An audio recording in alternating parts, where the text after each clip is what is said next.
गाना।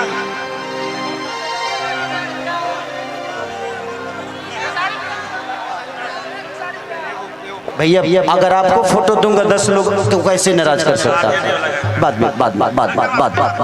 बाद में ले लेगा सब लोग। कि तेजस्वी के बिना सुधार ना होई, हो सुधार ना होई।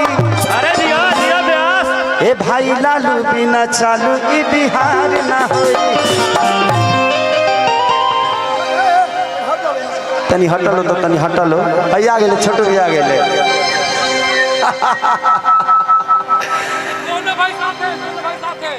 दोनों भाई साथ है। ठीक है, हमनी के भाग साथ ही बनी जा, हमनी के भाग ही बनी जा।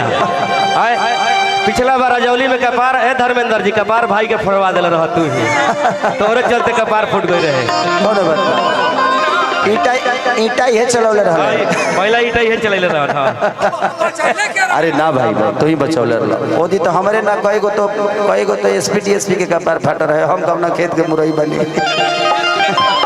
लेकिन भाई के बचा ले रहे। अरे ना तू आग वाला गाड़ी में ले गए हमरा के। तू तनी निमन आदमी हो भैया। जब साहिल भाई से कितना प्यार और आशीर्वाद तार हमनी के मिला तो बरस से साथ ही बड़े भाई हमनी के एकदम छत्र छाया बन के लभी भैया। एक बाद आओ तनी पूजा करे तरह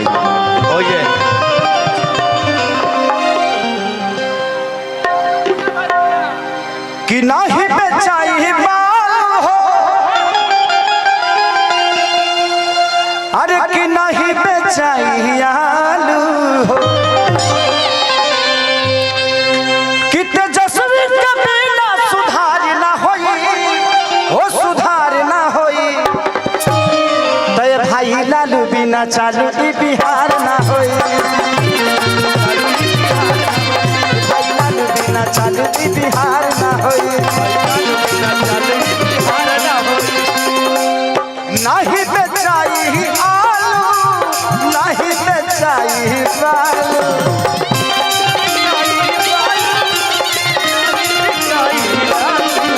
अरे नहीं बेचाई आलू हो, नहीं बेचाई बालू हो। तो तेजस्वी के बिना सुधार ना होई। अरे जिया हो सुधार ना होई। तय भाई लालू बिना चालू ई बिहार ना होई। भाई लालू बिना चालू ई बिहार ना होई।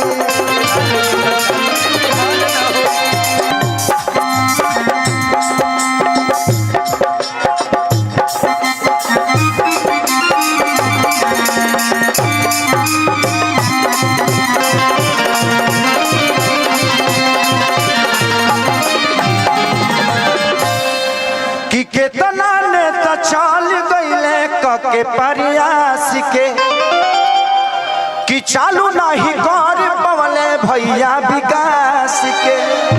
कौन विकास? जौन 17 महीना में तेजस्वी यादव दिखा के गईले उहे विकास। कि जौन तेजस्वी यादव करे वादा दे दे हल नौकरी 2 लाख से ज्यादा। कि दोसर नेता से प्रयास ना होई, प्रयास ना होई। तय भाई लालू बिना चालू ई बिहार ना होई। भाई लालू बिना चालू ई बिहार ना होई। भाई लालू बिना चालू ई बिहार ना होई। लालू बिना चालू ई बिहार।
हमार बात बा एक लाइन के।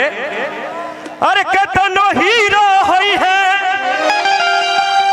अरे कतनो हीरो होई है, लेकिन हमार भाई खेसारी लेखा दिलदार ना होई। यही तो कहा जाता है कि जब ले रही आशीर्वाद रहुआ सबके तब लई बेकार ना होई। ए भाई लालू बिना चालू ई बिहार ना होई। भाई लालू बिना चालू ई बिहार ना होई। कि सोच समझ के दी अपन रहुरा मत के, ना तो विरोधी रोक दी विजय रथ के। व्यास न्याय यात्रा भी चलल बा तेजस्वी जी। सोच समझ के मत को दीजिए। जिंदगी में एक बात बताएं, कोई भी नेता हमारा विकास क्यों नहीं करता? क्योंकि हम उसको हर बार जिताते हैं, इसलिए हमारे विकास को बपौती समझ लेता है। जिंदगी में एक बात बताएं आपसे, दुखी मैं भी होता हूं जब बिहार आता हूं तो। एक दिल्ली कई सारे राज्य को नौकरी दे सकता है, जबकि हमारे राज्य से छोटा है, लेकिन एक बिहार अपने बिहार को ही रोजगार नहीं दे पा रहा। तो ये कितनी शर्म की बात है। एक कलकत्ता कितने सारे राज्य के लोगों को वहां रख के और रोजगार दे देता है। एक पंजाब कितने सारे राज्य के लोगों को वहां रोजगार दे पाता है, लेकिन हमारा बिहार आज भी भीख मांग के ही खा रहा है। ये किसका देन है? हम कलाकार हैं, हम मनोरंजन कराते हैं, इससे ज्यादा हमारी औकात नहीं है। हम आप सबके मनोरंजन, आपके दिल की बातों को सुन के आपका भविष्य नहीं बदल सकते, आपको एंजॉय और आपको मजा दे सकते हैं। हम उतने तक हैं। हम एक छोटा सा भोजन हो सकते हैं, चटनी हो सकते हैं, दाल हो सकते हैं, पूरी थाली नहीं है हम। तो हमारी क्षमता जितनी है उस क्षमता के साथ हम अपना काम कर रहे हैं। लेकिन हमें भी मन करता है कि आज खेसारी के पास कितना मकान हो, हमारे खुद पता नहीं के कहियो किराया भाड़ा लेवे ना जाला खेसरिया, वो हमारा मेहरारू के पता रहेला।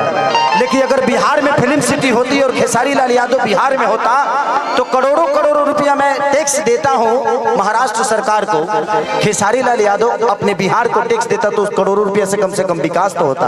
क्या बात है, ये हजारों में एक बात है। इस चीज को मांग है हमेशा से कि बिहार में फिल्म सिटी होनी चाहिए। आज खेसारी इतने सारे बंगला, घर द्वार, गाड़ी घोड़ा जो भी लेता है मुंबई शहर में लेता है, क्योंकि क्या करूं, मेरे बच्चे सुरक्षित यहाँ नहीं रह पाएंगे क्योंकि व्यवस्था ठीक नहीं है। मैं किस स्कूल में पढ़ाऊं? ये नेता अपने बच्चों को तो यहाँ पढ़ाते ही नहीं है, तो हमारे बच्चे कहाँ से पढ़ पाएंगे?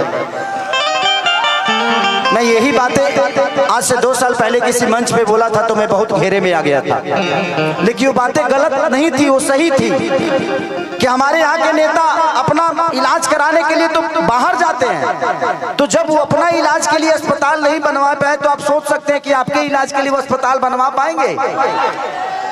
नहीं बनवा पाएंगे। सबसे पहले जानते हैं, पहले खुद को बदलिए। किसी का झंडा लेकर घूमने की जरूरत नहीं है, आप अपने आप को तैयार करिए।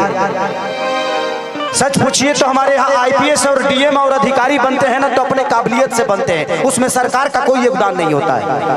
हमारे यहाँ के बच्चे अगर शिक्षित होते हैं तो अपने काबिलियत से होते हैं, उसमें किसी सरकार का कोई योगदान नहीं है। और मैं अपने बड़े भाई तेजस्वी जी से एक अनुरोध करूंगा।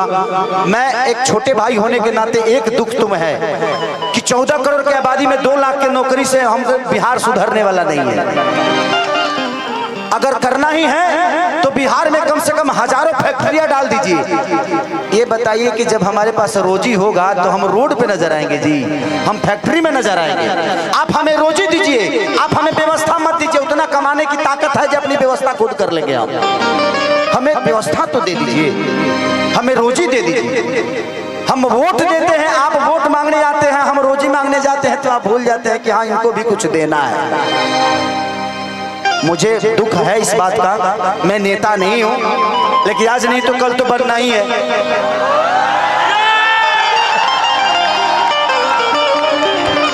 आज आज नहीं बन रहा हूं क्योंकि मुझे पता है कि व्यवस्था एक खेसारी के बदलने से व्यवस्था नहीं सुधरेगी। आप सबको बदलना पड़ेगा। बदलाव ऐसी चीज होती है, बदलाव ऐसी चीज होती है कि हर उस नेता को डर रहता है कि इस बार अगर विकास नहीं करेंगे तो अगले बार ये लोग वोट नहीं देगा। इसलिए हर 5 साल पे बदल दीजिए। जहां जहां बदलाव हुआ है वहां वहां विकास हुआ है।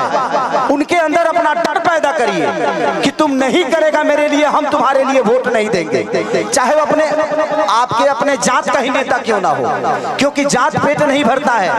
आप कमाते हो तब आपके बच्चों का पेट भरता है। इसलिए मैं कह रहा हूं कि देखिए, हम अगर समाज में हैं तो हमें जात से उठ के जो हमारे लिए अच्छा है, आज तेजस्वी जी 17 महीने में जो काम किए तो हमारे लिए वो अच्छा है ना।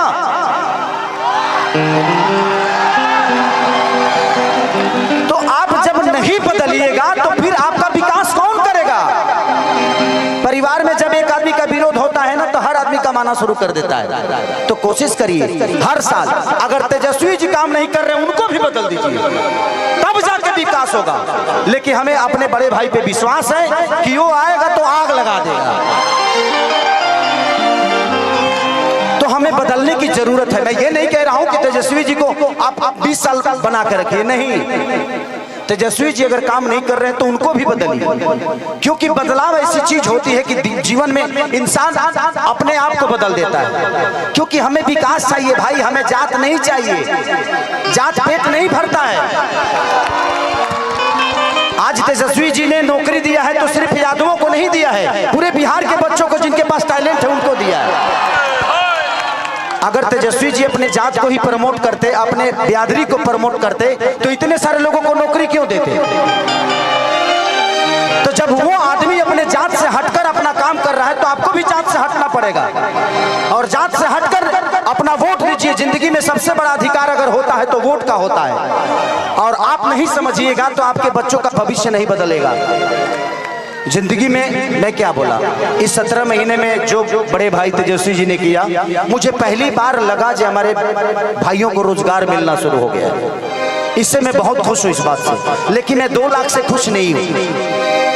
14 करोड़ की आबादी है हमारे बिहार की, तो मान के चलिए कि अब 50 लाख भी दे दीजिएगा तब भी उधार नहीं होने वाला है। इससे बेहतर है जो पढ़े हैं वो तो नौकरी ले लेंगे, लेकिन जो नहीं पढ़े हैं उनके लिए तो कम से कम फैक्ट्रियां लगवाइए, ताकि वो भी अपने घर के और बच्चों को पाल सके, अपने बच्चों को भविष्य सोच सके। तो दिल से दुआ है उस भाई के लिए कि उस भाई ने कम से कम 2 लाख लोगों को एक रोजगार तो दे दिया। रोजगार तो मिल गई, लेकिन तनख्वाह मिली कि नहीं कर गारंटी नहीं है। ऐसे जब के हुआ और के हाथ में बा पता चलो जे दादा नौकरिए करत नहीं 6 महीना से पेंशन नहीं मिल तो बहुत दिक्कत बा।